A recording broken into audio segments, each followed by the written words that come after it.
A special thank you to each of our subscribers who make this channel possible. Here's today's story.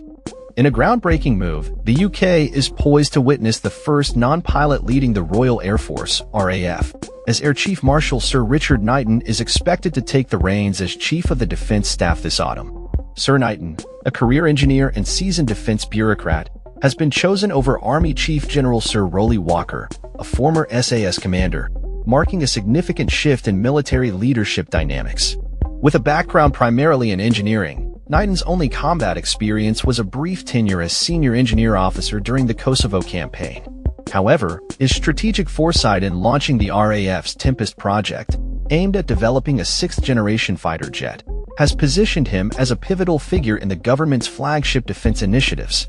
Supporters of Knighton have praised his intelligence, popularity, and ability to execute plans effectively, emphasizing his integrity and hands-on approach. While some critics point to his lack of extensive operational experience, allies argue that he will have a robust team to provide the necessary military guidance. Knighton's appointment is part of a broader strategy as the UK government seeks to bolster its defense capabilities amid rising global threats. At 56, Knighton will succeed Admiral Sir Tony Radakin, becoming the professional head of the armed forces and the Prime Minister's chief military advisor, overseeing the Army, Navy, and Air Force through a newly established military strategic headquarters. Since joining the RAF as a university cadet in 1988, he has built a reputation for collaboration and optimism, believing that leadership hinges on the ability to unite experts and make informed decisions. As the UK gears up for a crucial period in its defense policy, the government has committed to increasing defense spending from 2.3% to 2.5% of GDP by 2027, with a long-term goal of reaching 3% by 2034.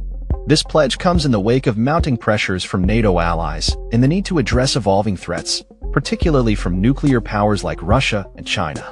Defense Secretary John Healey has outlined ambitious plans, including investing billions to enhance the UK's military readiness and capabilities. However, challenges persist as Prime Minister Keir Starmer has faced scrutiny over the timeline for achieving these spending targets. Defense insiders have expressed concern that without a clear commitment to funding, Labour's ambitions to lead within NATO could falter. The strategic review also highlights the necessity for new weapons and munitions factories to replenish stocks depleted by support to Ukraine. The appointment of Sir Richard Knighton comes at a time when the UK is under pressure to align with NATO spending expectations, further complicated by calls from former US President Donald Trump for allies to invest 5% of their GDP in defense. As the UK navigates these complex dynamics, Knighton's engineering background and collaborative leadership style may prove essential in implementing the necessary reforms and ensuring the UK remains a formidable force on the global stage. With an eye on the future, Knighton has expressed a commitment to fostering a culture of optimism and teamwork within the armed forces, emphasizing the importance of preparing for the challenges ahead. As the official announcement of his appointment awaits confirmation, the implications of this leadership change are likely to resonate throughout the UK's defense strategy for years to come. That's all for this story. We upload videos every day covering many different subjects, so hit that subscribe button to stay informed. Thanks for watching.